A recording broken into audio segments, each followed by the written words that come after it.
Well, this is the first big road week of the season for two of our teams.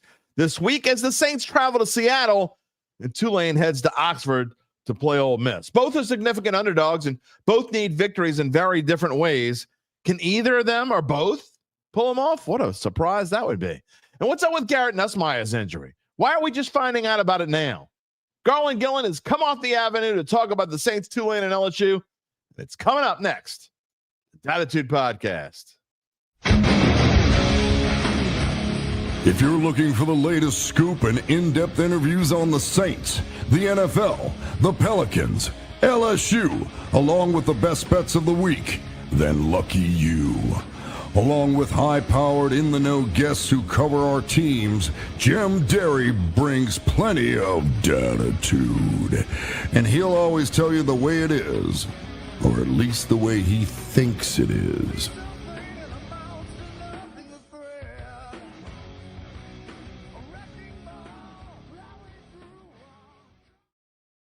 Where you at, Dattitude family? Are you ready for some road games this week?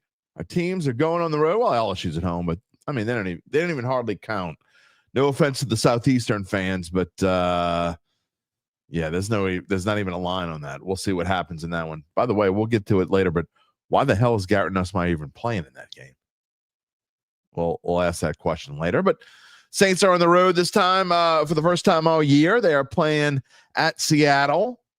It will be weird sitting at home watching football on Sunday, watching the Red Zone channel on one TV, watching the Saints on the other. Tulane has a chance to become the overwhelming favorite to make the college football playoffs in Oxford on Saturday. But let's not get ahead of ourselves. We have to first tell you that this is Dattitude, episode number 416, presented by Evangeline Securities for a Wednesday, September the 17th, 2025, halfway through September already. Wow. Telling you, you youngsters, wait till you get old. You think time goes by fast now. Just wait till you get old, Gabe Henderson. Just telling you. If you are new here or your memory fades from day to day like mine does, a reminder that I am your host, Jim Derry, 35 years on the New Orleans sports media scene. I thank you for being a part of the Dattitude family. And if you're new here and you don't know this, what is the most special thing about this show? Why am I here? Why are you here? Why am I here, Jim Derry? Well, you're here because you could be a part of today's episode, unlike a lot of other shows that just either record shows or they don't care about you. We care about you. We want you to be a part of our family. You can type in your comments. We'll show them, unless you're just an absolute moron. We're here live every Monday, Wednesday, and Friday, 11 a.m. Central Time. You talk to us, we talk back. And if you watch it after the fact, on whether you're watching here on YouTube, whatever, after the fact, you want to get in touch with me on one of the major podcast platforms, you're just listening. You can't see my ugly mug. We had someone the other day. Yeah, I'm petty. I banned him. I banned him. Started talking about, you ugly. He was a semi-regular too. Yeah, I banned him. I'm petty. I don't care. Anyway. You will listen to any one of the major podcast platforms after. You can find me on X at Jim Derry Jr. or via email at jderry@theadvocate.com. You can email me and tell me how ugly I am. Just don't tell me live. Especially don't tell me when I'm on a pissy mood. Like I was in a pissy mood Monday. I had a couple friends like, you're all right? Yeah, I'm okay. Just a little verklempt, It's all good now. If you haven't yet subscribed, please do so. You know how to find us on YouTube. Most of you have found us already. If you haven't, go take a second to subscribe. Take a second to give us a like, the thumbs up, whatever it is, and click the little bell. What is on the show today? You know what is on the show today. We've just told you. We're going to talk about the Saints. It's going to be a good mix of Saints and Tulane, a little bit LSU. Gabe, I know Gabe wants to talk about LSU. Just a little heads up. I love my friend Garland Gillen. I hope he didn't forget about us because I tried to confirm with him this would be the second straight Wednesday if something happened. I tried to confirm with him, usually text me right back. I sent him an email for the link. I texted him, you got the link? No response. And then right before we were on the air, I texted him, I got nothing. So hopefully he'll be here. If not, again, last week we had a problem with Glenn Gilbo. So maybe people just ghosting me. Maybe I pissed somebody off. I don't know. we'll see what happens. Anyway, Saints, Tulane, LSU, you know the drill. We're also going to give you, Gabe, heads up. We're going to do what we did last week. We have a Thursday night football pick. We've been doing pretty good in our picks. I'm just saying. Friday is Pick'em Show. You know that. Got guests lined up for the next 2 Wednesdays after today. Next Wednesday, it will be, I believe it's going to be Richie Mills of WGNO. It'll be the first time he's ever been on this show. We'll talk a little bit about his Friday night football show and what life has been like since he's taken over for the late great. And then I just got a text from Garland. We're good. He has taken over for the late great Ed Daniels about a year ago. I want to ask him about that, how that's going. So that's coming up next Wednesday, I believe. And then the Wednesday after that on October the 1st, 2 weeks away, October the 1st, Doug Mouton will be here. He hasn't been here in a while. So we got guests lined up for the next couple weeks. And I have not forgotten, I really am going to try my best to get someone from the other side. So I didn't try hard enough to get someone from Seattle, but look, it is what it is. So next week, the Saints are going to Buffalo, and we'll see if we can get someone from Buffalo to come on the show next Wednesday. We'll see. I have some news before I get to the comments. There is something else I want to talk about, national news as well, but some news about Dattitude. Some important news that I didn't realize until last night. Apparently, this happened 2 weeks ago, and I just found this out yesterday. But some good news, some interesting news. A new high for the Dattitude podcast. And especially, this is a celebration to all of my Dat family members when I tell you the following. We have gone over 1 million, count them, 1 million views and listens so far in 2025 across Facebook, YouTube, and our podcast platforms. That's all the numbers combined. 1 million views and listens so far. It's actually 1.05 million views and listens so far in 2025. We couldn't have done it without you. We still got a long way to go. We want to go to way higher depths. Now, again, I'm trying to get more people to come over to the YouTube page. So if you've been watching us on Facebook, we love you. We thank you. But come over to the YouTube page and give us a help over there, because that's where the people who decide my future, that's what they really look at. But you can't ignore 1.05 million views and listens. I'm just saying. And we couldn't have done it without you. That's not even counting the shorts. That's just our live shows. So as a comparison, all of 2024, if you add them all up for 2024, we did a little over 900,000. So we're just in the middle of September, and we got 1.05 million views. Can we get to 2 million? That's a lofty goal, but it's possible. We'll see what happens as we go along. I want to get to a couple comments, but I want to get to a lot of comments in the queue here this morning. There are, real quick, again, Garland coming on at 11:20, so we got 11 minutes until we get to him. But I don't know if you saw this or not. Not really breaking news, so I don't have to go that thing. Schefter is reporting that Joe Burrow is likely out for the season. We already knew he was going to be out for a long time, but now likely out for the season. This will be another season that Joe Burrow is out for the season. Could he be following in the footsteps of Andrew Luck, who retired at age 29 because he just got tired of the injuries? I think Joe Burrow probably loves football a little bit more than Andrew Luck, but hey, I mean, Burrow's 28. Andrew Luck was 29 when he retired. You know, Bleacher Report put out something this morning. I didn't realize this. Andrew Luck was, who retired at age 29 due to injuries, was sacked 174 times in 86 games. That sounds like a lot. It is. 174 times. Joe Burrow in 71 games, 15 fewer games.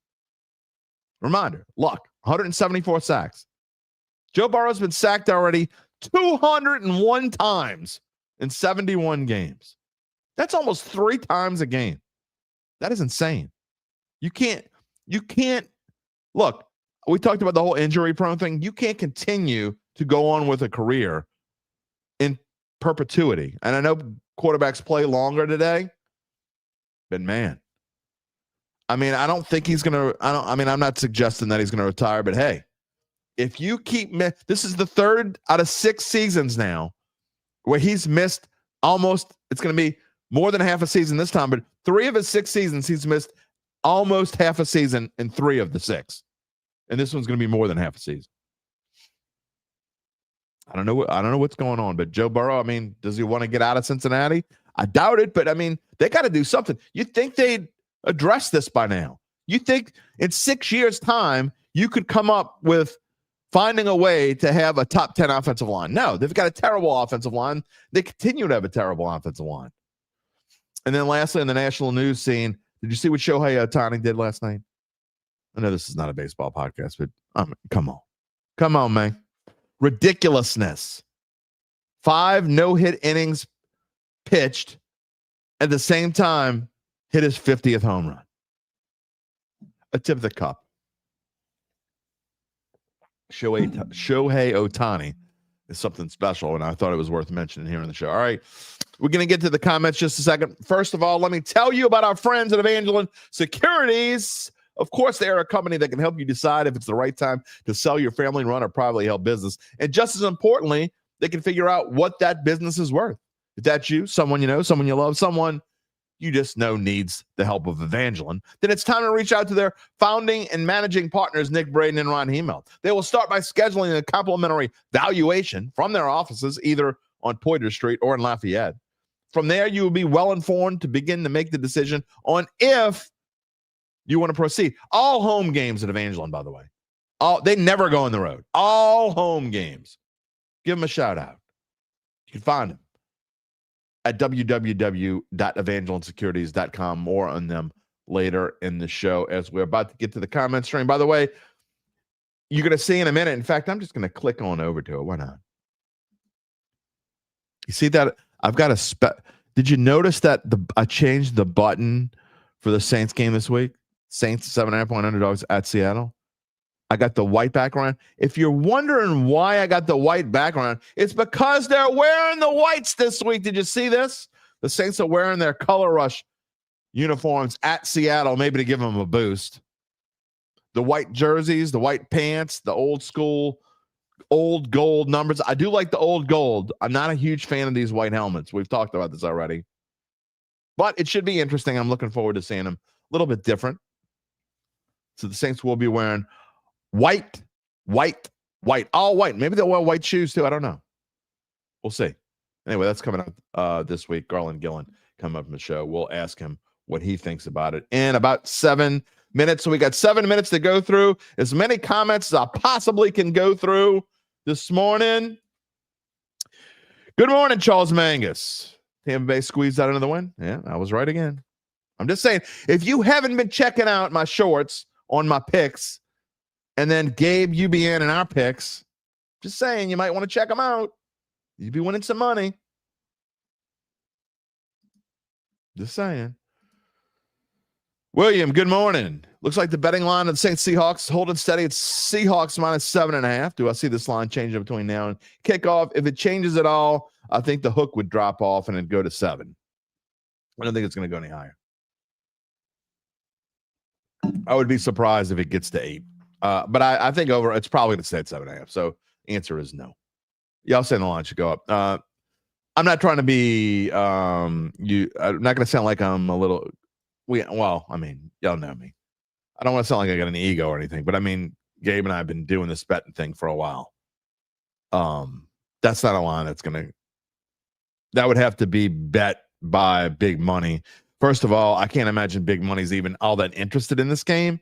I'll ask Garland what he thinks in a minute, but yeah, I think if anything, it's going to go down to 7. It was at 6.5. I don't see it going down. I don't see it going up. What would I pick? That's a whole different story. We'll talk about that on Friday. Earl's pick. Happy hump day. Let's pull an upset this weekend. Which one? Got a lot of 2 teams that going to go try to pull an upset. Gabe says 67% of the bets are on Seattle, but since the spread is still a standard juice both ways, he wouldn't expect any immediate movement. I wouldn't either. I think it's going to stay the same. If anything goes down, I don't think it changes though. Cal, good morning. How are you, sir? What else we got here? Chad Gage, hello. What else we got? Mark Gapsky is here. Good morning. Who dat? Adam Varner, good morning. Kyle said he saw John Batiste in Eugene, Oregon last. Man, you are just a world traveler. I want your life, man. You were in Europe, a couple months ago. Now I need your life, at least for a little bit. I don't know, man. Wow. Cecil, happy hump day. Week 4 for college, week 3 for NFL already. It goes by fast. I told you. It certainly does. There's no doubt about it. Gene Gibson wants to know when Trevor Penning is coming back. That's a very good question, Gene. They've been very quiet, very mum on Trevor Penning. I would be surprised if it happens this week. We don't get the first injury report of the week until later today. So I would take a look at that and see if he practices. But we'll talk more about it on Friday. Ask me again Friday. I kind of doubt it's going to happen this week. We'll see. I know, man. David, UGLY, you ain't got no alibi. I'm ugly. Yeah, I'm ugly. I don't care. Banned him. I was petty. I don't care. I'm petty. I ain't Tom Petty. I ain't Richard Petty. I'm just petty. Call me Jim Petty. Oh, boy. Here we go. Mark, I want you to come on the show Monday and keep saying this kind of stuff. If I got a bad feeling, I'll ask Garland what he thinks in a little bit. I got a bad feeling about the Rat this week. Got some numbers for the Rat has proven he's an NFL quarterback. Look, I'm not here to diss on the Rat today because I already told you Monday. He played fine. Did he play great? No, he threw for 207 yards. His stats overall, after 2 weeks, where does he stand with other NFL quarterbacks? I'm going to tell you in a minute. It's below average. Let's put it that way. Both his NFL passer rating, even though he was third in the NFL in this past week, overall, he's still below average. In yards, he's even below that. Just saying. Saints don't have a real quarterback on this roster. They just don't. So, does that mean they stick with Spencer Rattler? Probably should. Anyway. Got 3 more minutes till we get to Garland. S. Callie, good morning. Roy Steyer. Yeah. Ole Miss versus Tulane, game of the week. That is absolutely true. Brian Estee, 1 million views. That's right. 1 million views. And if you missed it earlier, Dattitude this year. We have hit the 1 million mark. Thank you, Mark Gapsky. Absolutely. We are thrilled. Got a long way to go, though. Patrick McCarty says of the Rat that he's a living legend, the second coming of Jay Fiedler. Mark wants to know, can Tulane beat Ole Miss on Saturday? Sure. Why not? Tetters. Again, I'm not going to be able to get to all of these probably. I got a ton. Not surprised the Saints are poor to middling. Surprised LSU's offense is so poor. Glad they exposed the injury situation. Man, y'all are some spoiled LSU fans. Get into that in a minute. Rich Marciano talking about Joe Burrow holds the ball too long a lot of times because he chases big plays. It may be true. Dylan Smith, good morning. Brian Kelly keeps saying Garrett will get good rest for his injury bye week. Should use this. I mean, I don't understand why he's playing at all. Ryan Shadow loves the white helmets. Well, you get to see 3.5 hours of them this weekend. Good morning, Brian Esteve. Shohei may be the best baseball player ever. He's in the conversation. I think he's got a little ways to go, but he's definitely in the conversation. Michael Morgan's predicting already Seahawks 24-10. What else we got before we get Musette? You're happy to be a part of the Dattitude history. It's well-deserved for a great show. Thank you so much, and you're definitely a part of the family for sure. All right, what else we got? Seth the Hook, good morning. You enjoy the podcast more than any other podcast on YouTube. Keep up the great work. Thank you so much. I appreciate it. Ovide Kibido, I haven't heard from you in a little while. Who dat? You wonder how bad Carl would be in this offense. 2-0 maybe, but then he's retired laughing his butt off. Maybe so. Randall is tired of this July heat in mid-September. I will say this, at least it doesn't feel quite as bad as it. It's we'll ask. Remember on Fridays, Damon Singleton, new segment. We're going to talk about weather. Yeah, we got 5 minutes of weather on Friday morning. We're going to talk about what's the weather going to be like for the Saints in Seattle, what's the weather going to be like for Tulane and Oxford, and then if you go into Baton Rouge, you probably know what the weather's like. Last comment before we get to Garland. One Smokes here agrees with Brian Kelly. Us LSU fans are spoiled. We're most certainly going to get to that. But I want to start with the New Orleans Saints with my good friend and show. We were like show partners. You come on my show, I go on your show. It's funny, you and Eric Asher must be like on the same wavelength. This is like the third time in a row, and I know y'all not coordinated, and it's like the third time in a row y'all have asked me to come on your shows the same week, and so I will be on Final Bet tomorrow. I'm looking forward to it, and I love the new studio. I love coming down there. You guys got so much going on, and Garland Gillen, thank you for coming on this morning. Yeah, there's a lot going on. I was talking to Matt Ryan, who is in the media relations department for the Pelicans. They have media day next Tuesday. So wow. I know it's almost I did not realize that. Yeah. So we got Tulane LSU undefeated. Obviously the Saints are 0-2. We got high school football every Friday night on Fox 8 Football Friday, and then Pelicans, here they come. So this is it. This is the busiest time of our year and your year also, I'm sure. Now that another sport is coming into the equation. That's insane. And you can catch the Pelicans all year long on the Gulf Coast Sports and Entertainment Network, which is affiliated with you guys at Fox. Yeah, we're loading up on Gulf Coast. We got a lot of shows, and maybe sooner or later the Dattitude podcast may make an appearance on there. We'll see. We're always in negotiations for new for new content, and it's on DirecTV now. So we're you can find Gulf Coast anywhere now. So I'm pretty fired up about that. But Saints, LSU, and Tulane is definitely taking over our lives. We're open to almost anything on that. All right, let's talk a little bit about the Saints. Here to start off, we're going to talk about Saints, Tulane, and a little bit about LSU, but mostly about Saints and Tulane here this morning, Garland. I want to start off with the Saints going on the road, first road trip of the year. It's at Seattle. They are 7.5-point underdogs. I'm sure this is something we'll talk about on Final Bet tomorrow. I think that spread's probably about right. I have not yet made my pick, but just your overall feelings. The Saints look 0-2, but I think we would both say that in the grand scheme of things, they probably played maybe just a little bit better than so far than we thought they would. I mean, the record's what we thought it would be, but I don't know. I don't want to put words in your mouth. I think they played a little bit better than I expected so far. They're in both games, yes. In the fourth quarter, they had us entertained both times. They had a shot at the end. But I said this on overtime, Jim. When you look at the NFL standings, it says 0-2. It doesn't say in the parentheses, we're in the contest till the fourth quarter. Because as you know, there's such a thin line between winning and losing in the NFL. And the great teams, the good teams, get that victory in the fourth quarter. And the Saints just aren't a good team. You got to get to the next level. Yes, they got professionals on their team that make a lot of money, and they kept these games to the end. But you got to win them. And I don't know when that next win is going to come. I thought it'd be the Giants maybe week 5. But then Russell Wilson is throwing these moon balls against the Dallas Cowboys. And now when they come in week 5, I'm like, my goodness, could this team go 0-5 to start the season? Because I don't see it this week at Seattle. I know Sam Darnold has been kind of like a roller coaster since the end of the last season, but they got a big win against Pittsburgh. They're at home, 7.5-point favorites.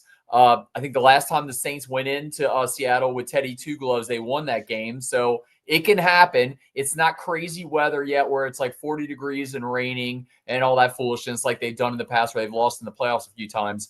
And then the next week, I think that spreads up to 16 and a half right now. Is that high? Is that how high it is? I did not see that. It keeps moving. I've been monitoring it. It's kind of hard once it's not game week, but it's definitely moving up, and it'll probably be one of the biggest spreads all season next week. But Gabe's actually looking it up as we speak. That is crazy if that's how high it is. That's just insane. Rich Marciano says Seattle's defense is salty as hell. There's no doubt about that. And Adam says that the Saints need to get younger on defense. I think they're working on that. It is 14.5, by the way. Saints Buffalo at DraftKings, which is what we generally use. But look, I compare this Seattle team, Garland, to they're kind of similar to Arizona. They have a quarter. I don't think Sam Darnold's as good as Kyler Murray, but I think overall the Seattle team is probably comparable with Arizona. Maybe their defense is just a tinge better.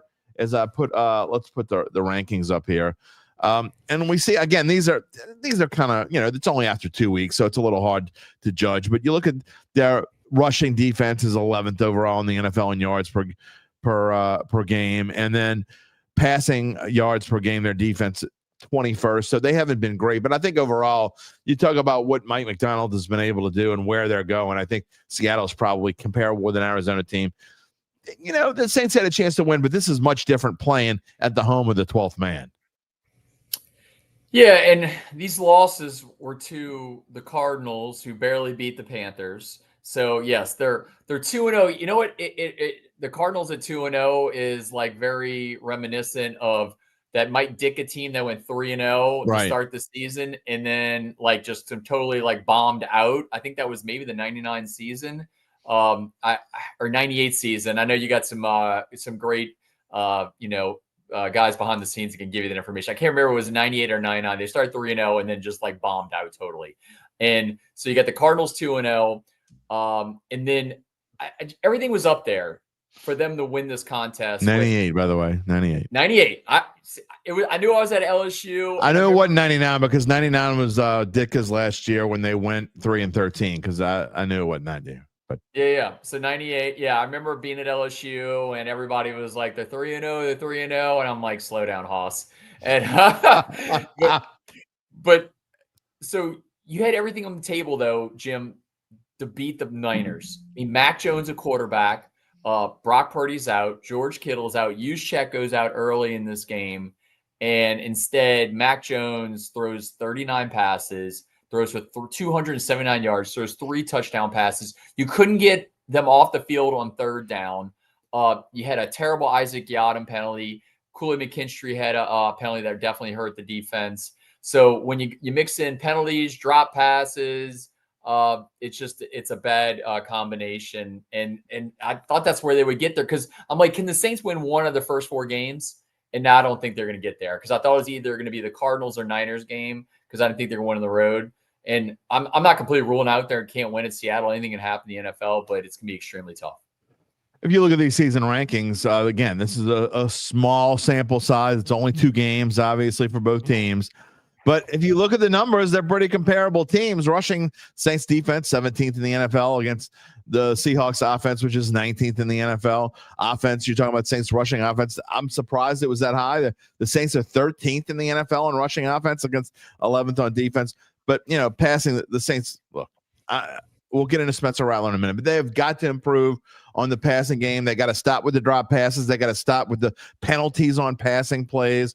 And frankly, Spencer Rattler has to look downfield more, and they have to be able to give him more time. You can't just keep, Zach, you and I talked about this the other day, and Zach's like, well, maybe that's the game plan, that he just 1-2 drop, throw the ball. But I think that Spencer Rattler's got to do his thing a little bit more, and I think he's got to be able to have a little bit more time to throw the ball and got to be able to look for the deep shot. 207 yards passing isn't going to cut it. No, yeah, you're right. I will give this. Rattler has probably played better than I thought he would to start the season. He's not getting a lot of help from his receivers. I mean, Juwan Johnson, yes, made some good catches on the back end, but those 2 drops, him and Olave were not on the same page on that touch that could have been a touchdown reception.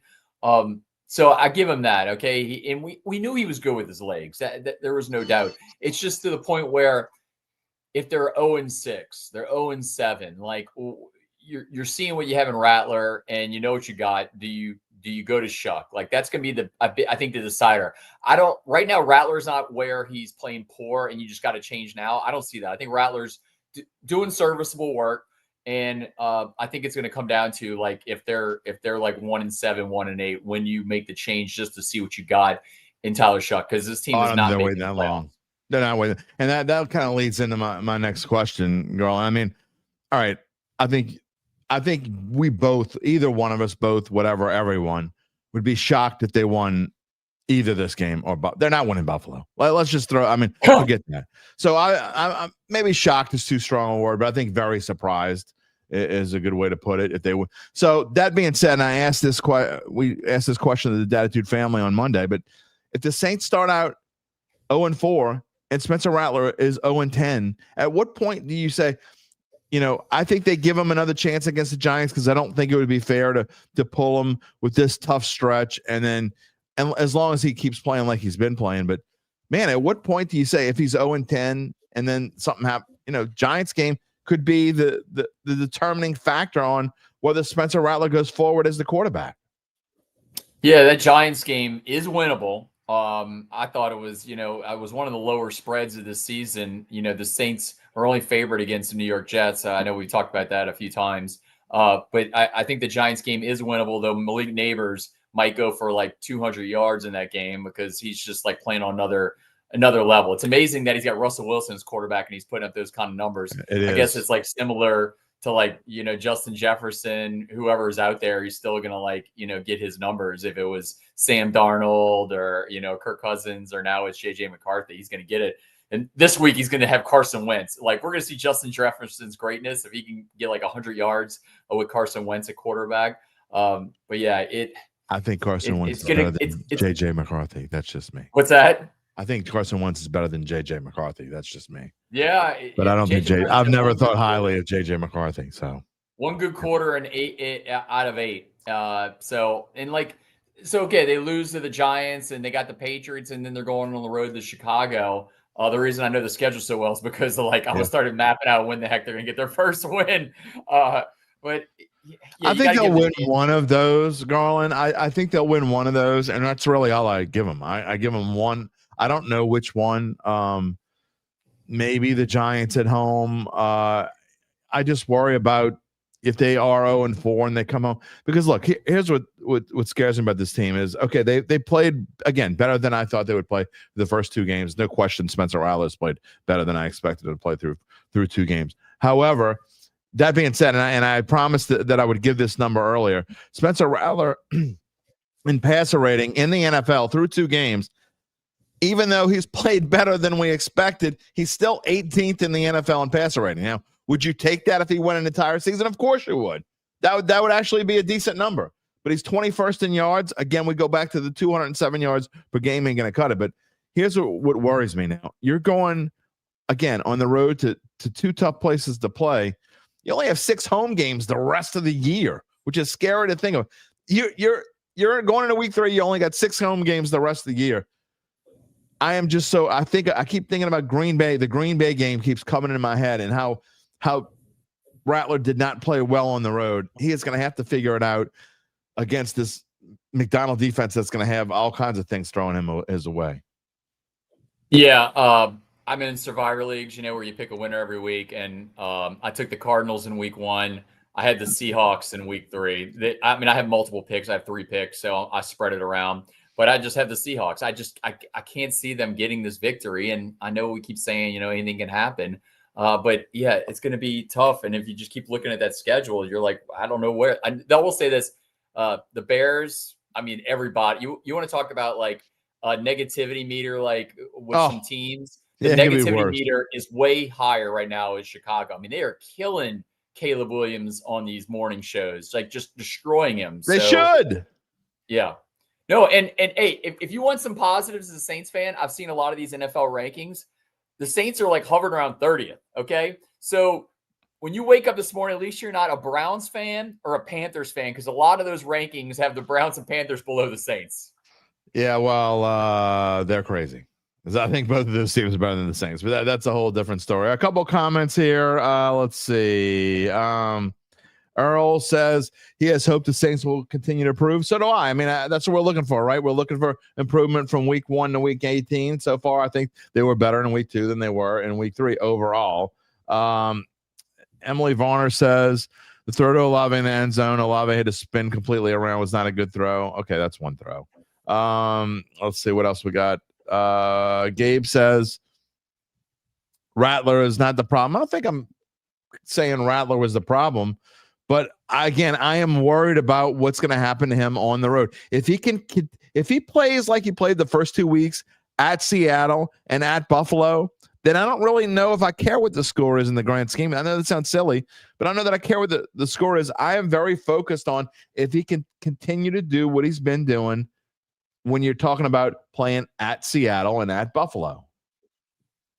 Yeah, no, and maybe the defense could help out, okay? Like, Chase Young's got to come back sooner or later, right? Yeah. They gave him 3 years, $51 million? Oh, don't get me started on him.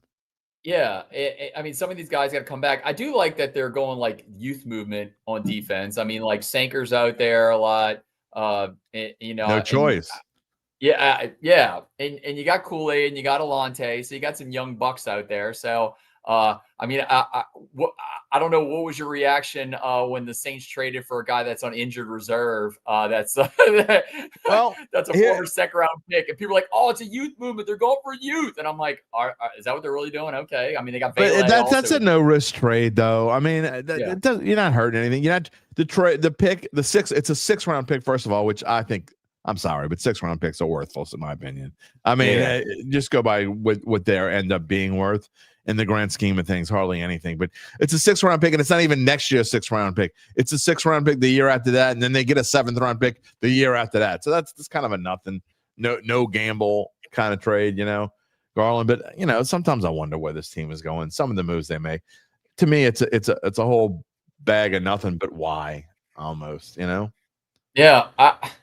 This is why I had a conversation last night with some friends, and I said, this is why sometimes I gravitate toward college football. In college football, if the coach isn't delivering, they get some rich alumni and they fire him. If the athletic director makes some bad hires in basketball and baseball, they'll get the money together and they'll fire him. In the NFL, so they just keep these guys for longer than they should be there. And that's the problem right now. And, with the New Orleans Saints, I mean, I don't know when they're going to change anything. Neither did I. Chad Gage says, so Chicago or Carolina, which of those games did the Saints play? Well, the Saints play Carolina twice. So which game is for the number 1 pick in 2026? I mean, it could be. Look, again, I will echo your sentiments. I mean, no matter how bad it gets, I don't think it's ever going to get as bad this year as it is. I said before the season, I thought Chicago was a train wreck, and that their under was one of my favorite picks of the year because it was something silly like 8.5 or 9. I can't remember. I think it was 9.5. They're over under with total. Like, yeah, they got a new coach, but they're still the same team. Bear's going to bear, so it could be worse. And the Browns are they're a catastrophe waiting to happen as well. And I don't know. I think the Panthers are still going to be better, but we'll see. So, Kyle Sherman says the coaching staff is the difference. He likes the staff. They will get this team doing things they need to do to win. We will be better at the end of the year. And I'll go back to what I said before.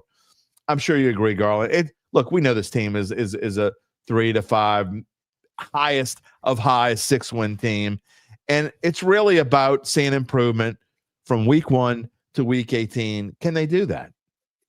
Yeah, Lee Zurich came in the sports office the other day. It was like chiding Sean Fazan for picking the Saints to go 6-11 in Jeff Duncan's prediction column. So, I mean, tough room around here. You mean pie in the sky? Yeah, when you're getting heat from Zurich about a 6-11 prediction, I feel pretty good about my 4-13. I think that might be like, it's gonna be right around there. And the over under win total did, I think, settle at 4.5 when the season started. So. I guess there's a youth movement. I still don't think they're the worst team in the league. What's that? I still don't think they're the worst team in the league. No. I mean, today, Jim, would you rather be a Browns fan or a Saints fan? A Saints fan. Exactly. For sure.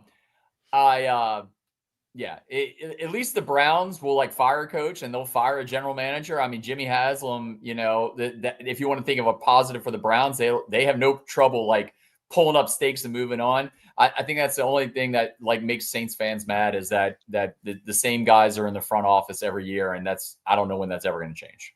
Tom Trice says, good morning and welcome. We're glad you're here to the show. All right, before we move on and want to bring up the series. Now, the grand scheme of things, this probably doesn't mean all that much, but the Saints have won 4 in a row in this series. They haven't played Seattle a whole bunch if you look over the last decade or so. The Saints won, and you want to talk about 4 very different teams, or at least 3 very different teams. 19 and 16 were probably similar kind of teams. But the Saints in 22 and 21. 21 the first year after Drew Brees. Saints won at Seattle 13-10. They had a shootout with them in 22, 39-32. I remember that game in the Dome. That was kind of a crazy back and forth kind of game. The Saints ended up winning. And then you go back to 19 at Seattle. That was with Drew Brees. Won at 33-27. Year before that, 3 years before that in New Orleans, 25-20. So the Saints have only played in Seattle twice over the last 10 years. And generally, it's a place where they haven't succeeded, although they have the last 2 times they played there. Yeah, I think it's just, Saints fans will think about the beast mode game.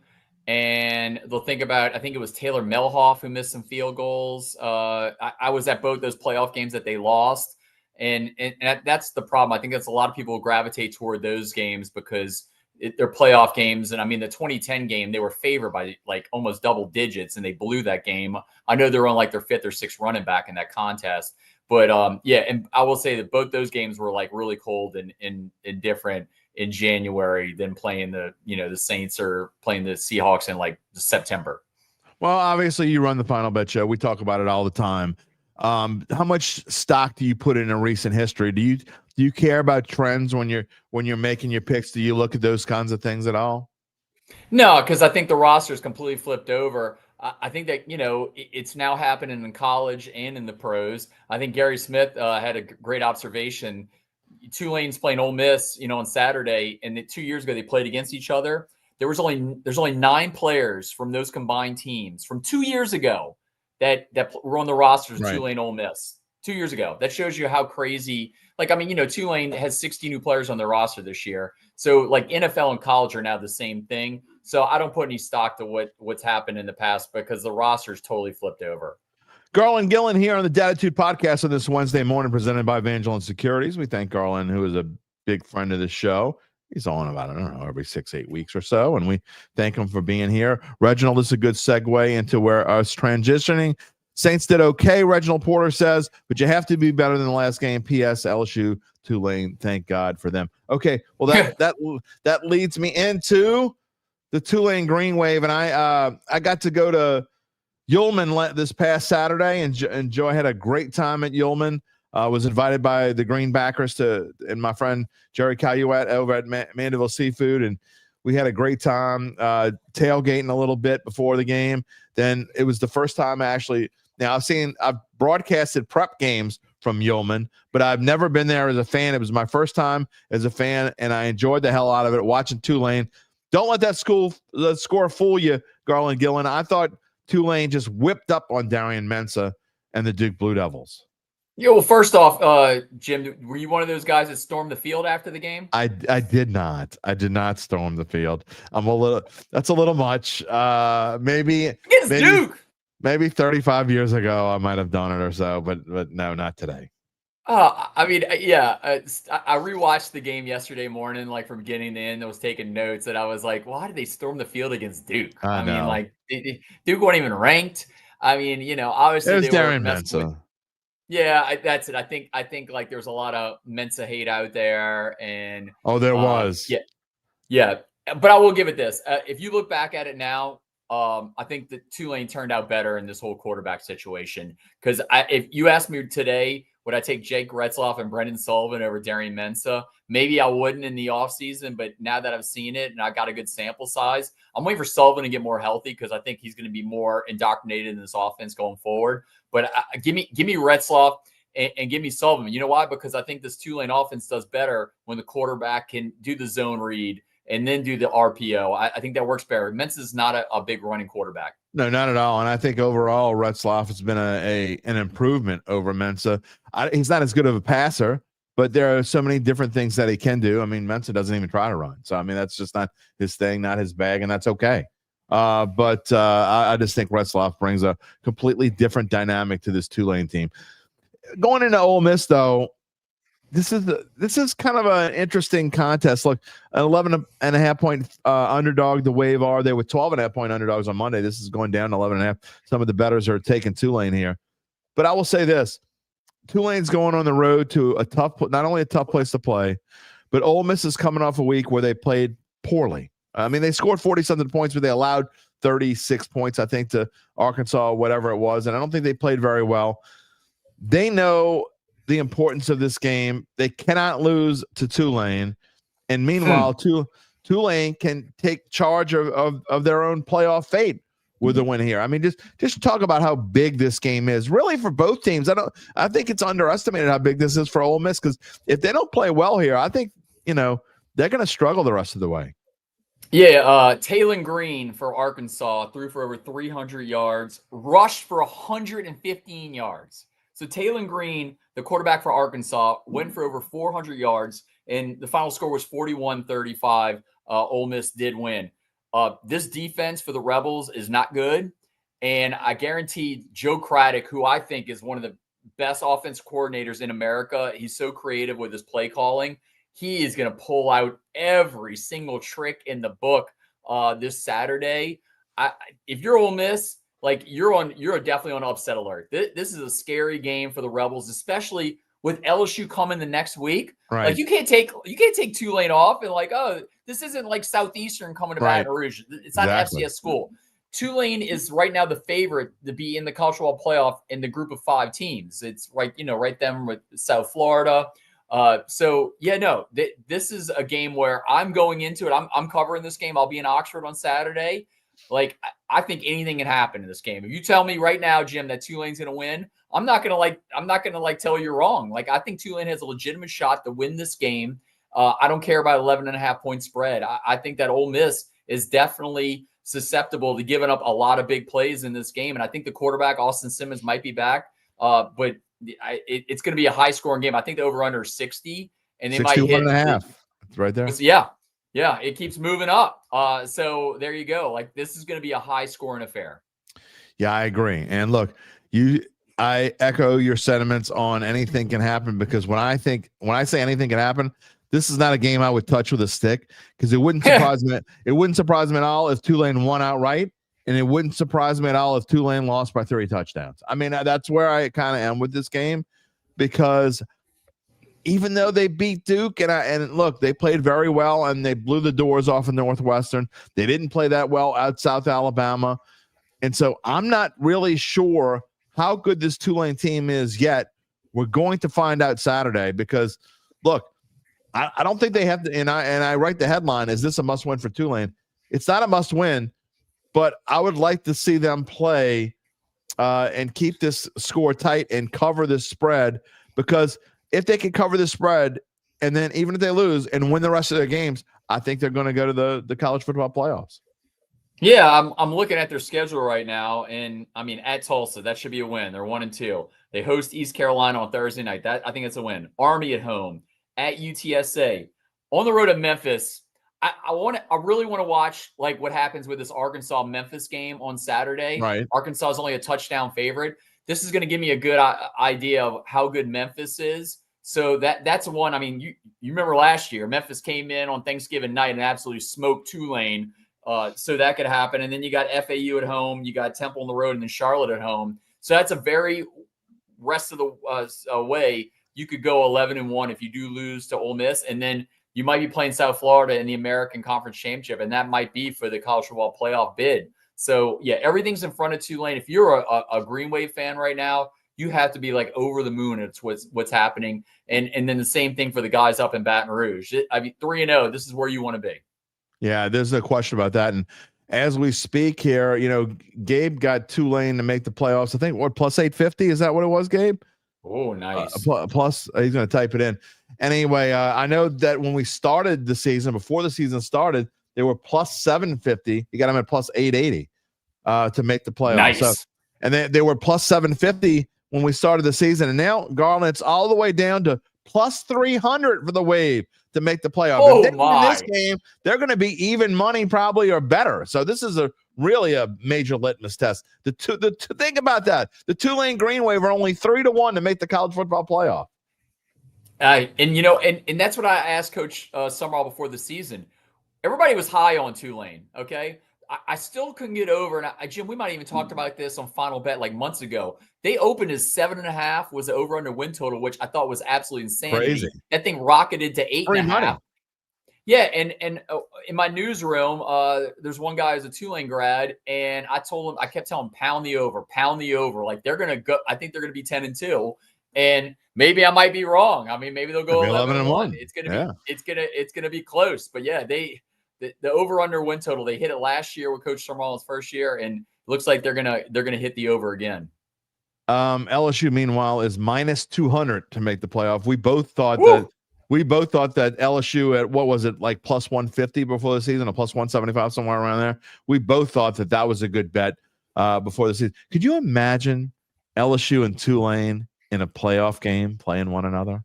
It could happen. Yeah, Summerall called it out, during training camp, that he wants to play Tulane. And my big joke was, if LSU plays Tulane, Coach Summerall probably will not be there anymore because it'll take like 5 or 6 years to get scheduled. But no, we could be running that soundbite again in like December. Like this could be LSU against Tulane. Man, that'd be nuts. Like and that'd be like in December, like right around Christmas time. So it'd be insane. That would be, well, what a story that would be, considering the Saints will probably be 2-13 by then. I mean, look, I'm not trying to be mean. I'm just saying, I think that's what we talked about this, Jim. We talked about this months ago. We did. Is that we need LSU and Tulane to kick some major butt this year because the Saints aren't. Like, we need something to gravitate toward, and we need LSU and Tulane to do well, and it's here. They're both 3-0. I think it's a possibility. The Saints are 0-2. That would be one hell of a story around Christmas time. It'd be phenomenal. Daryl, good morning. We're glad you're here. Reginald is making his prediction. He thinks that Tulane will surprise win 27-22. All right. Charles Manga says Tulane's going to win 28-24. Chad Gage says he's a big Tulane supporter. Hopes it happens. As we transition to LSU, Randall's saying he's hearing a lot of quote-unquote professionals say that LSU isn't as good because Clemson lost their first 2 games, but then don't use the same excuse for the number 1 team, Ohio State, who beat I don't think Texas is a bad team. I think that's a little over the top saying Texas is a bad team. But do you take any less stock from what LSU's done, Garland, now that, Florida's 1-2 now after LSU beat them? Lagway throws 5 picks against the Tigers. And they struggled with Clemson, but it looked like this great win, and now Clemson loses the Georgia Tech, and I don't know. I don't take anything out of that. They're still, to me, 3-0. It doesn't bother me that Clemson's maybe not as good as everybody thought. No, and we talked about in the preseason, like when are they going to get over the hump and win this opener? Well, they did that, and they're 3-0. They're number 3 in America. Some people have them number 1. I mean, there's a few people out there that are really strong. I know Kirk Herbstreit in his podcast said they're the best team in America right now. They're number 1. I don't worry about Jim because they are they have a top 5 defense. Yeah. And I went to who'd have thought we'd ever say that? Yeah. I went to Ole Miss 2 years ago, and I watched Ole Miss just run wild on LSU. Like, Jaden Daniels would go score a touchdown, and then Jackson Dart's like, we're going to score a touchdown. Yeah, it was insanity. Right. I couldn't get over the lack of defense on that team. And now we're talking about this being a top 5 defense that Whit Weeks got kicked out of the game in the first quarter. And they just Devon Keys comes out and he's like, I got this. Tylen Singleton comes out. He's like, I got this. Like, the youngest Week brother comes out and he's like, I got this. Like, this is wild. We knew that they put up $18 million in NIL and rev share to get this defense. But to now see it in motion, everything I saw in training camp is now coming to fruition. All right, what happens first? Does John Summerall get a Power 4 head coaching job, or does Blake Baker get a head coaching job? Which one happens first? Could be one and the same. It could be, couldn't it? Next year? Yeah, I mean, Blake Baker was at Tulane. Wouldn't that be interesting if Summerall got a Power 4 job and Baker went to Tulane? That would be interesting. Yeah, I've actually had that conversation with a few people. I always thought that John Summerall would go to Auburn because him and his wife are from Huntsville and he knows that area very well. But then that Florida Gators job is going to be open. Like, there's no way that Napier's coming back from this one. Be open real soon. Yeah, so Summerall could be up for that Florida Gators job. I think UNC made a major mistake, picking Belichick over Summerall. And so, Summerall's had his shots after 1 year to leave, and he knew they had something special at Tulane. But this year they can go 11-1 and make the playoff, and so he could be gone. And then Blake Baker. I mean, if you tell me Summerall takes Tulane to the playoffs, and then he goes to a Power 4 team, and then you're going to bring in Blake Baker, I'm fine with that. Yeah, I mean, how could you not be, honestly? And look, I thought Tulane, and we both said this when they made this hire. We both thought it was a great hire. It's actually turned out even better than I thought it would. Like, he's that good. Like, this dude is really on the rise. He could end up being one of the, forget Power 4 school. I mean, he could be one of the Big 5 or Big 10 school. I mean, I don't mean the Big 10 conference. I mean, you're thinking about the top programs in the country. He could end up coaching one of the top programs in the country before too long. That's how good I think he is. Yeah, no, I didn't know much about John Summerall when he was at Troy, but I was here for his introductory press conference, and then I got a one-on-one with him after, and I'm like, this guy's a dude. Like, he gets it. Like, I'm all in already on this guy, and the kids like relate to him. Like, he's a fierce recruiter. He's very honest with the players. He's honest with the media too. I really appreciate this like whole off season, like going into training camp, like the Brendan Sullivan situation. He was like, yeah, I don't know if he's going to play. Like, I'll never forget Willie Fritz 2 years ago lied to us all week that that Michael Pratt was going to be a go for Ole Miss, and then we find out like that morning of the game, the AD leaks it to 2 national reporters that Michael Pratt's out and Kai Horton's going to start. And, that I don't think that would ever happen under Summerall. Summerall's been very honest with us the entire way. And, I think he's a rock star in coaching. The Green, and I know you've already had him on your shows, but the Greenbacker's trying to help me get John Summerall onto this show, and we're going to work on that. Brian Cabot, we'll get him on, and it's very soon, I hope. Brian wants to know if LSU wins 9 games, misses the playoffs, does LSU fire Kelly and hire Summerall? I think there's almost, I'm not going to say 0.0, but there's a very small chance that Brian Kelly is not the LSU coach this same time next year. Very small. I don't think that they have the stomach to give Brian Kelly a $55 million buyout. I just don't think the LSU is there yet, giving that kind of money up. And it would be I just don't see them having a catastrophe where they miss the playoffs, or go 8-4. Right. Like if they go 9-3, Brian Kelly's safe. This team is too good to mess this up. The one thing I am a little worried about is the wide receivers that we saw in training camp looked awesome. And then I go look at Chris Hilton's stats: 1 catch, 1 yard. Right. I'm in all camp, he was killing it. Chris Hilton needs to get the ball. Okay. Things need to change. I know they only threw 3 passes over 20 yards for Florida because they were trying not to get any sacks, which Florida had no sacks. So the game plan worked, but this thing needs to change. You're giving the guys a lot of money. You brought in, Berrien, Brown. You brought in Nick Anderson, Berrien Brown. I'm sorry, Nick Anderson. You paid him a lot of money. Well, I want to see them do some damage. I agree wholeheartedly. Let's see. There was a comment I wanted to show here. I'll answer this real quick. Darrell Hayden, what would a money line bet pay when a line is minus 10.5? It varies because it kind of depends on what the game is, but I just looked it up in case you're interested. It's not enough value. Tulane is plus 305. I don't think that's worth betting. A question that I want you to answer because you're a voter in the Associated Press poll. Randall wants to know, can we please talk about why Penn State is ranked number 2 in America? They played absolutely nobody. They played a basketball school last week in Villanova. And Randall forgets that it's week 3. Last week was week 3 of the college football season. And it's still hard to judge who teams are because a lot of them haven't gotten into the meat of their schedule yet. But just go ahead. Where do you have Penn State on your rankings? I have Penn State 2, LSU 3. You know why? Because I am kind of disappointed in LSU's offense right now. And that needs to get worked out. We're going to find out about Penn State next week, okay? They got a bye this week, and then they got Oregon at home. We're going to figure it out. I always say, people get really fired up about the AP poll, and I always say things are going to settle it out, okay? On the field, they're going to figure it out. Utah's playing Texas Tech this week. One of those teams is going to be knocked out of the poll possibly if this is a blowout, okay? If this is a close game, then they might both stay in. But we're going to start figuring out some of these teams there, okay? Miami, they beat South Florida, they beat Notre Dame. They got another game against Florida. It kind of settles out. The first college football playoff rankings don't come out until November. Yeah, November. Exactly. So we got time. And, the Tulane fans that are been in my mentions on X, they know why in Tulane top 25. Well, guess what?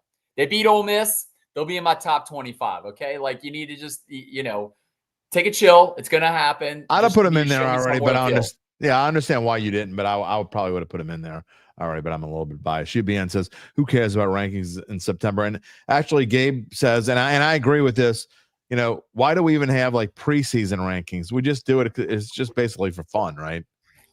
No, it's something that people can gravitate toward. And it's something that's great to write in stories and talk about on podcasts.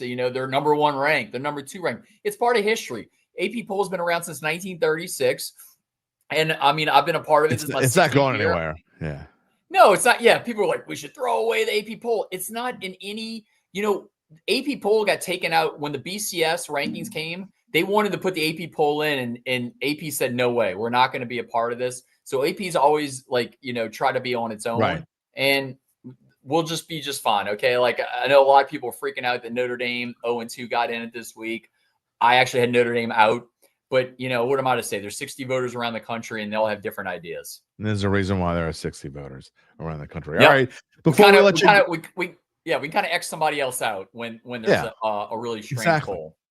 Before we let you go, obviously I want to deal with the headline that we have here on our slide. Nussmeier dealing with an injury, a torso injury. We'll let Brian ask the question. Lack of downfield passes and wide receiver production. Is that a product of Garrett Nussmeier's injury, which he thought was a knee? No, it's we find out it's a torso injury. And I'll add to this question, Garland Gillen.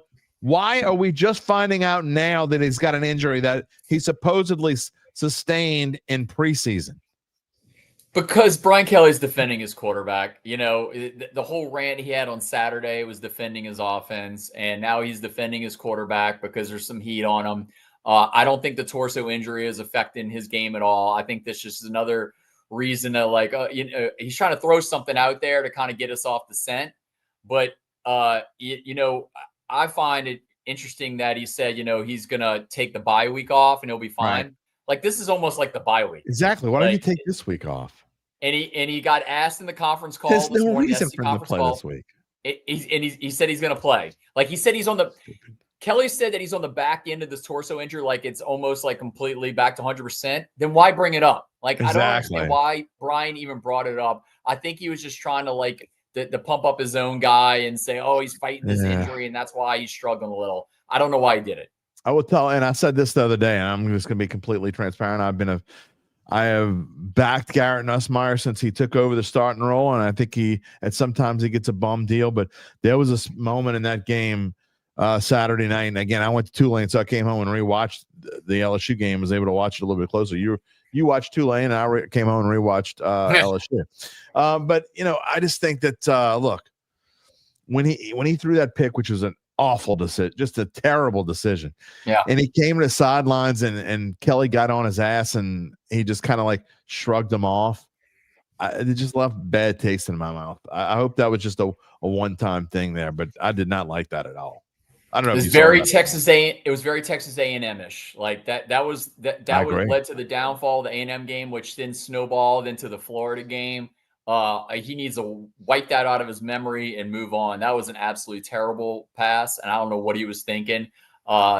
Fifth-year senior shouldn't be making passes like that. And he should just take you open like a man when you get to the sideline. Yes, sir. No, sir. I will sit my ass on this bench, sir, and we'll be better next time. What's going on, Garland? I know I'll see you tomorrow on Final Bet, but what else y'all got going on? Yeah, Final Bet on Thursday, Fox 8 Football Friday on Friday night. We're going to be at the Battle for the Megaphone. That's right. Yeah, baby. I will see you 3 days in a row. We're going to be on the best bank for Shaw Rummel. I talked to Coach Monica the other day.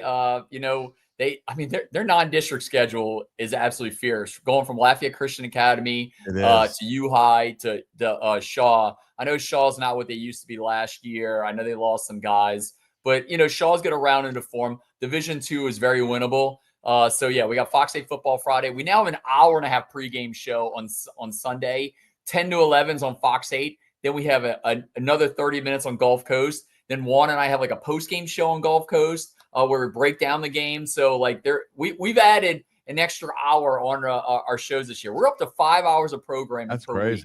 Week. That's nice. Yeah, there's no break. I'm working the phones nonstop. I told you I was talking to Matt Ryan. Today's my off day. It's just nonstop. But this is why we get paid. The money we get paid is like for these situations with football and basketball rolling. It's your off day, and you're here on Dattitude as well. And you want to talk about tough schedules? I just got to throw this in here from my alma mater. Shaw plays Rummel this week. Then then they play the following week. They play the number 1 team in Class 2A, Lafayette Christian Academy, who Rummel just played. And then after that, they play the number 1 team in 3A, St. James. So you want to talk about a gauntlet that they're about to run through. We're about to find a lot about the Shaw Eagles. We got to find a way to get Gulf Coast on YouTube TV. Garland Gillen. Okay, well, I off camera, I'll explain tomorrow what happened with that. So yeah, there's always a story, Jim. Always a story. All right, when you come to let me in tomorrow, as we're walking to the studio, give me the story about. I'll give you the scoop tomorrow. All right. Well, look again, 3 days in a row of Garland Gillen. That's how lucky I am. I get you today, get you tomorrow, and I get you at Shaw. I will see you tomorrow, my friend, and thank you for coming in last minute here on Dattitude.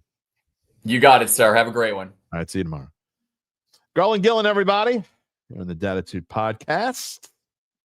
Having a lot of fun. Presented by Evangeline Securities. Yeah, you heard me say thanks for coming in last minute. I was working on, I actually thought Richie Mills was going to come on this week, but he had a little medical thing he needed to do. So we'll have him on next week. And I thank Garland for filling in last minute. When I get back to the Saints, going to get to Gabe in just a minute as well.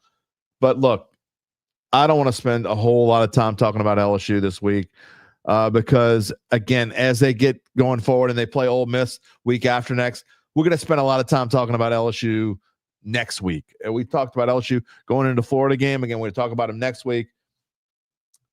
I'm not going to spend – I mean, they're playing Southeastern this week. My big question is, though, why the hell is Garrett Nussmeier playing? That's a whole different story. I'll ask Gabe what he thinks in a minute. Ask Callie. Great shows always. Got to roll out early. Okay, we'll see you. Go Tigers. Can't wait for Friday's show. Friday's going to be fun to pick them.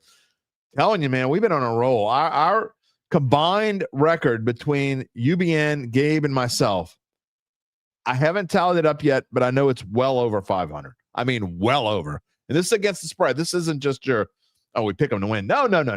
We give you the picks of the week. We're well over 500. Just saying.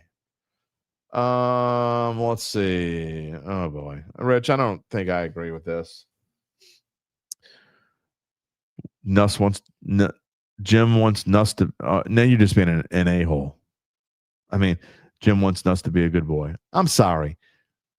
And here we go. I'll read the last part of this bar respond. These players are getting paid now. The old guard of drill sergeant coaches like BK are on their way out. BK, first of all, isn't going anywhere. Let me go back to my other side here. I can go my little mini rant, my soapbox. And if you want to hear the soapbox, then we'll see you Friday. Okay? But I got a little soapbox right here. When people say stupid crap like that, I don't give a damn what you're getting paid. You want to set me off? Usually it's Gabe who tries to fire me up every now. No, that comment set me off because that is you win dumbass of the week. We haven't had a dumbass in at least 2 weeks, okay? You win dumbass of the week for saying that. I want us to be a good boy. No, I want players to do what they're supposed to do and listen to their coach. It's like when you play ball, your boss is your coach, whether you're in college, whether you're in high school, or whether you're playing professional ball. It's real simple. It's a real simple idea. You listen to your coach or you get your ass off the field. I don't care who you are. It goes for every single player in high school, college, or pro. Who's the best player in the NFL? Saquon Barkley? I don't know. Pick one. Lamar Jackson? Who? Josh Allen? I don't care who you pick. All of those guys listen to their coach, and if they don't, they're going to get their ass taken off the field. That might be the dumbass comment of the month. You're honored to have the dumbass comment of the month? Well, then that really is the dumbass comment of the month. Jesus. Yeah, I want him to be a good drill sergeant coaches. Get the hell out of here. They're not going anywhere.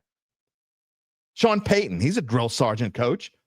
You think he's going somewhere soon? He's a Bill Parcells disciple. He's like the definition of drill sergeant. Should he go somewhere else? You know what should go bye-bye? Look at Coach Gucci. How about Dan Campbell? I know he's a player's coach, but he's still a drill sergeant. He's not going anywhere. I don't like his play calling and decision making, but he's been winning. You got Coach Gucci at Miami. What's he doing? He's about to get fired. Piss off, dude. That's my word to you today. Piss off. Just dumbest. We got look. I know some of y'all just accidentally say stuff that's dumb sometimes, and I'm not. Look, of course, I want as many subscribers as possible, but I'm going to tell you the way it is. And if you say something stupid, I'm going to let you know you said something stupid, and that was freaking stupid. All right. It's out of my system. I feel much better. I didn't even turn red. It's kind of disappointing. I mean, if you're going to fire me over the dumbass comment of the week, you at least get me to turn red. We told you earlier, speaking of turning red, how about turning green? It's not easy being green. We told you earlier we'll let you know more about how Evangeline Securities can help you figure out what your family-run or privately held business might be worth and whether it's time to sell. How do they do it?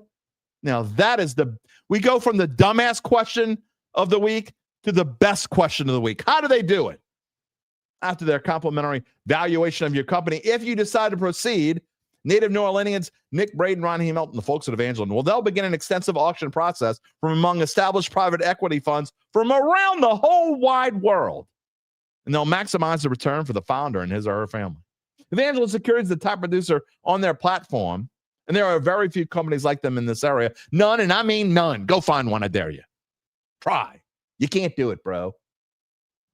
None with that dedication and success. They are fully licensed. They're ready to serve you. So get in touch with Nick and Ron about what's really important. And it ain't sergeant like coaches. It ain't boo-hooing on the sideline. I don't like when you tell me mean things. No. You know what's important? The rest of your life.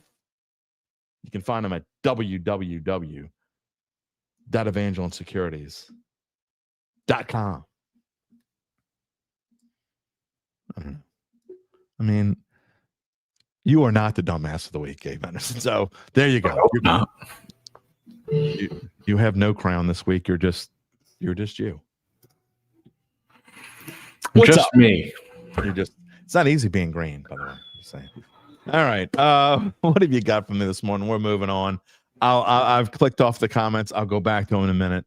I've woosah'd. I feel much better. I got it out of my system. The blood pressure medicine is really one of these days. These dumbasses, some dumbass is going to make me keel over live on the show, and then we'll go viral. I mean, we'll go from 1 million views probably to like 10 million. Who knows? Yeah, you get a few million on that video.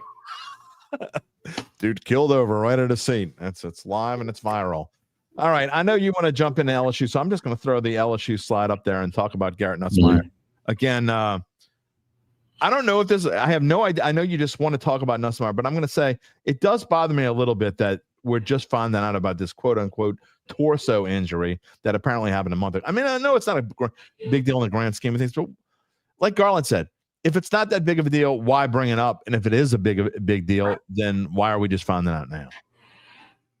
Especially given Brian Kelly has preached transparency with injuries within the program. I mean, he talked multiple times in the offseason about how they're going to be completely transparent in their injury reports. And I don't know. I guess at some point, college is probably going to put some edict on them to make them. I mean, you can't necessarily do what the NFL does, and like they're like watching over like a hawk 32 teams. I mean, you got 200 something teams, whatever it is, but you can't put the same edict on these same college coaches. But I wish they would take it to a level where they are more transparent, and maybe they will say have the DNPs and limited practice and those sorts of things. I mean, they do for the most part. At least I don't see that. I never saw that. Yeah, Brian Kelly and LSU have done that a lot this year. Okay. Well, what's your take on Nuss? I don't think there's any reason for him to play in this game. Neither do I. I mean, why would he even if he doesn't have an injury, quote unquote? I mean, why the hell would you play him in this game? Well, I get you don't want to look like you looked against Louisiana Tech, but Louisiana Tech is better than Southeastern. I mean, they beat him 24-0. Yeah. So, I mean, look, I don't get it at all. Why would you take that No, chance? I mean, if Nussmeier was fully healthy, which fully healthy is relative because we're in the middle of football season and no player is really healthy. But if Nussmeier was fully healthy, I would get playing him in this game because this offense clearly needs reps. They need to get on the right page before their schedule hits a point where they can't afford these slip-ups anymore. Yeah. But if Nussmeier, the reason for his struggles is truly this injury, then there's no reason to play him in this game. There's just not. You're gonna win anyway. Yeah, but wouldn't you say even if there's no injury, even if that were the case, I mean, why would you play him for a few drives to get, because I mean he's not looked in sync with those receivers. That's true. And I wonder if he does only play a few drives in this game because they've preached the progress that Michael Van Buren has made as the quarterback too. They feel like I believe it was a couple weeks ago, Brian Kelly went on record saying if he's a guy that we need to throw in there, we now feel like we can win a football game with him, which is not something that they were saying over the summer. So I'd like to see him in this game. He's got experience as a starter at Mississippi State last year. I want to say something. I need to see something from the offense in this game. I agree with you wholeheartedly, and you don't want to like pound on Southeastern, but at the same time, with the way you've played offense and the fact that you are playing an Ole Miss team that even with your good defense, they're still going to probably find a way to score well into the 20s, you would think, because they look. Ole Miss, there's no denying it. I mean, I don't think Ole Miss is that great of a team overall, but they do have a really good offense. So we'll see. All right. Before I let you go, and again, we got about 13 minutes left in the show. So if you want to get your final comments, now is the time to do so. As we did last Wednesday, and I want to do it every Wednesday. So obviously, since there's no show tomorrow, let's talk about Sunday night. It's not Sunday night. That's why I jumped Thursday. that far Before we do that, can I make one more? Yeah, absolutely. Go ahead. So there are only 4 SEC teams that are averaging less than 30 points a game so far this year.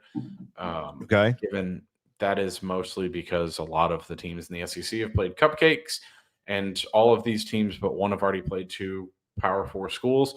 But those 4 teams are quarterbacked by Arch Manning, Lenoris Sellers, DJ Lagway, and Garrett Nussmeier. So a lot of your Heisman frontrunners to start the year have really struggled. And it's weird in college football. I saw someone earlier ask a question. It might have been Chad, who was the best quarterback in college.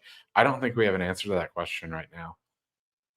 Right now, I mean, I guess you'd say John I agree with you. It's hard. They haven't played hard. anybody other than a Michigan team. And it's great against them. Definitely hard to figure out who that might be. So got an interesting question here as we go forward. David +1# survivor pick with the Seahawks having little to no value after this week. Do you see any other sneaky value pick with some quarterback injuries this week? I think Seattle is a great play this week. I don't know if I'm going to, again, I'm in a weird survivor league where the first 3 weeks you get to rebuy if you lose. So you almost, I don't want to say you don't lose on purpose, but you take teams that you wouldn't normally take. So I don't know how many Seattles I'm going to take, even though, I have to look at their schedule and see where I might take them again, but I will take probably at least 2 of 5 Seattles. Another game that I do like Tampa Bay at the Jets. I mean, is at home against the Jets. It's actually Tampa Bay's home opener. So I love that game as well. I'm going to sound incredibly biased when I say this. Take the Texans. Oh, God, no. Absolutely. They've won 7 of their last 8 straight up in Jacksonville. I don't give a damn. You're not taking the Texans in a 1.5 point spread game. I absolutely this is Survivor. I absolutely. And they're on the road. That also, I wouldn't take this game if you made me pick 15. Like I had to rank from 1 to 15, and I'm not looking at. They're not on my screen right now. But games 1 through 16, 1 through 16, the Texans would probably be somewhere around 14th. I don't. I'm just saying. I don't know how many more games they have down the line. They've got a tough schedule coming up. If you want to use a team that you're probably not going to use later on, take them. I'm not doing it. We'll come back on Monday. Right. Well, I mean, even if they win, that doesn't prove anything. I'm still not taking a road division road team on the division game on the road. It's just like David, division games on the road scare the bejesus out of me. It scares me the bejesus out of me anytime I can't say I never do it, but it's one of my 2 or 3 golden rules. I never do that. All right, let's talk about Thursday night football. And I'm not really even that sure. I mean, look, I know the Texans are. You can't. It's hard to see them go at 0-3, but that game and just in general, I think is going to be an interesting game. But you are right. If you like trends, the Texans have won 7 in a row, and they get healthy. And we'll talk about that on Friday, I'm sure. All right, Thursday night football. The Dolphins are a whopping 12.5-point underdog on the road at Buffalo. Buffalo now gets the Dolphins at home and the Saints at home in back-to-back weeks. Wow, first of all. But we know the Bills are not looking ahead to those New Orleans Saints. Nope. What is your pick for this week? First of all, before I ask you what your pick is, okay. Do you have whatever your pick is it something that you're actually going to bet, or I'm just forcing you to make a pick so you're making a pick? I probably wouldn't bet this. I don't like betting games when teams are on a short week, especially with the double-digit spread in a division game. If I had to play this, I'd play the over. I think Miami's defense is atrocious. I think they can score some points, but they won't come close to winning this game. You've been sneak peeking at my script again and stealing we've been in sync so much this past month and a half. My pick in this game is absolutely, and I am going to bet it, just like I bet we talked about what I was going to bet on Monday night. My bet on this game is the over. It actually, if we were doing our best bets on Thursday, it actually might be one of my best bets. Here's some numbers for you, besides the fact that Buffalo has won 13 out of the past 14 games, including the playoff game that they had a couple years ago. The last 4 games between these two teams at Buffalo, how many points have been scored? 57, 68, 65, and 61, including the playoffs. I'm not a big fan of betting Bills overs because I always think that they're juiced up. But in this case, I don't see how this one goes over because, like you said, I think Miami's defense is terrible. I think Coach Gucci is just a one giant embarrassment away from getting his ass kicked out of Miami. It could be this game. While if you were forcing me to take a spread, I would probably take Buffalo. I don't love that enough to take that, so I'm definitely going to go over here, and that is my pick, over as well. You know what's sad for Miami? Well, lots of things. If you want to fire Mike McDaniel, who is the tailor-made option for interim? I don't know who they have on staff. It's Anthony Weaver, who's gotten a lot of looks. Yeah, but he's a defensive coach. Well, he is a defensive coach, and that defense has been the worst in the league through 2 weeks. So, yeah, I mean, that just doesn't inspire confidence. Earl says he needs Miami to at least keep up so they don't bench Allen. It killed his fantasy team last week. Well, Allen got hurt last week. In my league, he only had 1 point. I was playing against him, and I still lost because I picked the wrong kicker. And then Denver. Oh, don't get me started on last week. He broke his nose last week. Yeah, well. But he's wearing a visor this week. Darryl Hayden. He will always be Coach Gucci until he gets fired, and then somebody's going to hire that dumbass as offensive coordinator. Who could still be a good offensive coordinator? I think he will be a good coach. He's an idiot. I just think this roster construction in Miami has been horrible. Yeah.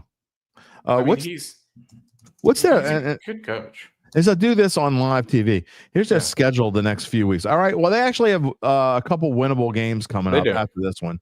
They play at home against the Jets on a Monday night. I'm not saying they're going to win because I'll actually probably pick them to lose. I'm not going to love it. I'm not going to be running to the window. Depends on who quarterbacks the Jets. That's true. That's true because the Jets right now got a concussion protocol for Justin Fields. He's not playing this week, right? It's not been announced yet, but I would assume not. And then they play at the Panthers on October the 5th. They're home for the Chargers. They're not going to win that one. Then they're at the Browns, and they're at the Falcons. Probably not going to win that one. I mean, you and I think we both said under. You were with me when I said under win total for the Dolphins this year, right? No. You had over. Oh, I did? Yeah. What was that thinking? I think we both did. Oh, well. Because it was 7.5. I have to go back. Oh, maybe that's why. Okay. Yeah, it was 7.5. I'm going to both be wrong. David says that Fields is confirmed. Yeah, no, we'll see what he's going to do next week. So here's where I don't even think Mike McDaniel's the first coach fired. Who is? I've maintained that I think it's going to be Dave Canales. No, I think if they lose to Miami, I think Tepper is the most unnecessarily involved, trigger happy. I don't disagree with that. I think he's an I don't awful disagree with that. I think if Bryce Young, his revival last season, I think might be the only reason Canales kept his job. Maybe. And if he keeps playing the way he's played and showing absolutely no signs of progression, I know it could be Canales. You're way too young to even know who the hell John Meekum is, but John Meekum was the first owner of the Saints, and Tepper is a lot like that dumbass.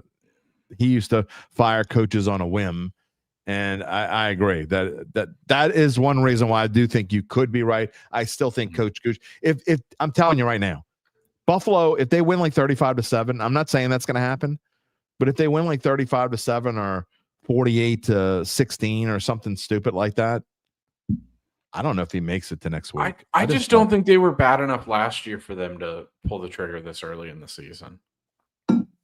They weren't good, and they were 9-8. They look completely lost so far, in my opinion. Yeah, they do. So far, they do. So anyway, we'll see what that's happens. Just not true. Good Lord! I'll show this. Come on, man. If you can't possibly think Spencer Rattler is better than Bryce Young. No, if you think that, I love you, but look, do this. Do me a favor. If you really believe that, go to the feed store this afternoon. Get you some bird feed. Go record the games on Sunday. Go feed the pigeons on Sunday because they need to eat. Somebody needs to feed them. And then you can go home and watch the games and watch them like super close. I mean, you'll already know what happened, but it's okay. It took until week 3. I think this is our first feed the pigeons of the new season. Well, I saw your face when I said that you didn't know where I was going until I said go to the feed store. No, I knew exactly where you were going. Okay. All right. I'm just surprised it took this long. Yeah, you're right. Week 3 before you first we got our first dumbass of the week and our first feed the pigeons comment all in the same show. We are rolling here on the Dat.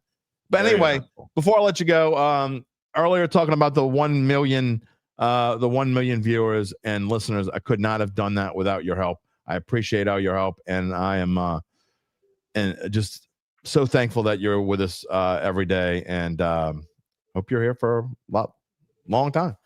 Appreciate that. I plan to be. All right. Well, we will see you on Friday for our Pick'em segment, where we have a little fun, and thank God Uncle Big Nick did not win the week, so we don't have to hear that crap again. I know I didn't, so. See you Friday. Only one option. Sounds good. All right. Gabe Henderson, everybody. What else we got here? Last few comments here in the morning. Earl says a lot of the talent in the Miami offense. But, Earl, the problem, again, this is a perfect reason why I think Coach Gucci's in deep trouble. You got all that talent. You can't do anything with it. And then I know a lot of people disagree with me when I say stuff like this, but the Saints have like this code, I guess, of the kind of player that they're willing to bring into their organization.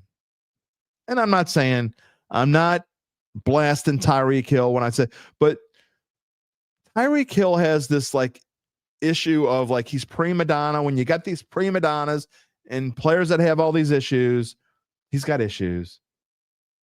It kind of detracts from what you could be the greatest coach in the world. It just kind of detracts from what's going on. And I think that's the case here. I don't know what's going to happen with Tyreek Hill going forward. I just don't see Miami getting any better anytime soon. I just don't. Earl also says Bryce Young stinks. I don't think Bryce Young stinks. I don't think he's nearly as good as I thought he was going to be. But he hasn't been that bad, y'all. Let's do this real quick. As I like to do this kind of stuff on live too. I have no idea what the answer to this is. As I do this on live TV. So I'm going to this and I literally have no idea what this is going to be. Okay. I know this before I told you this earlier that Spencer Rattler was 18th in the NFL in passer rating and 21st in yards. I would imagine he's ahead of Bryce Young, probably barely right now is my guess. But let's see. Let's go to passer ratings. QBR. Here we go. Bryce Young. Where is Bryce Young on this list? Again, I like to prove myself wrong because I'm doing this on the air. Bryce Young's terrible so far. He is way below Spencer Rattler. He is 30th right now. Rattler is 18th. Where are they in yards? Again, I think passer rate is probably a little bit more important than yards, I guess. It's early. I mean, Russell Wilson's number 1 in yards. It's not. You're not going to get overhyped about it. Where is Bryce Young in yards? Bryce Young in yards is 11th. So he's ahead of Rattler by 10 spots in yards. So it's 2 games. It's a very small sample size. Let's see what else we got. Let's see. Daryl Hayden says, great show. Rob says, the way this season is going, Dattitude might get a feed store as a sponsor. Might be the only show on the internet with a. I mean, if any feed store out there wants to sponsor Dattitude, I'm all for it. If any of y'all own a feed store, I'm all for it. You know what? That is the comment of the day so far. And we're just going to end it there. Why not end it with, I'll show it one more time. If you get a comment like this, and you know you're not going to get a better comment, why not? All feed stores, searching all feed stores out there. If you would like to sponsor the Dattitude podcast, Jay Derry at theadvocate.com. That is it. Of course, we still love you. You could be feeding the pigeons or a dumbass. Doesn't mean we don't love you. Of course, we want you to come back because you're going to come back on Friday when we welcome in the Pick'em crew. But that is going to wrap it up for us on this Wednesday. I want to thank today's guests, Garland Gillen, Gabe Henderson, and you. You're not just our guest. You know this already. You're our family. And you're like our little brothers and sisters. We like to peck behind the scenes. You know, a little pop in the head, little ear plucking going on, little, you know what I'm talking about. You like the pesky little kid next door. Some of y'all. We love you anyway. Subscribe and like the Dattitude podcast. And click the little bell to receive notifications when we go on the air live. You can also find us wherever you get your podcasts, including Apple, Spotify, and many more. And find a replay of the show on NOLA.com/sports. You got it? NOLA.com/sports. You can find it. I know you can do it. Just type it in. You can find it. Next show, Friday, September 19th at 11 a.m. Central Time. Always Monday, Wednesday, and Friday at 11 a.m. Central Time. The Pick'em crew, Zach Ewing will be here. We'll be previewing Saints, Seahawks, Tulane-Ole Miss, and just a little teeny weensy bit on LSU Southeastern. Zach and I will give you our best bets on the top games from the NFL this week, and then Gabe and UBN will be here. They'll give me their 3 top picks of the week on our pick 'em with a twist. Maybe we'll twist you. Who knows? Whatever it is, we will see you on Friday. Until then, take it easy, my friends.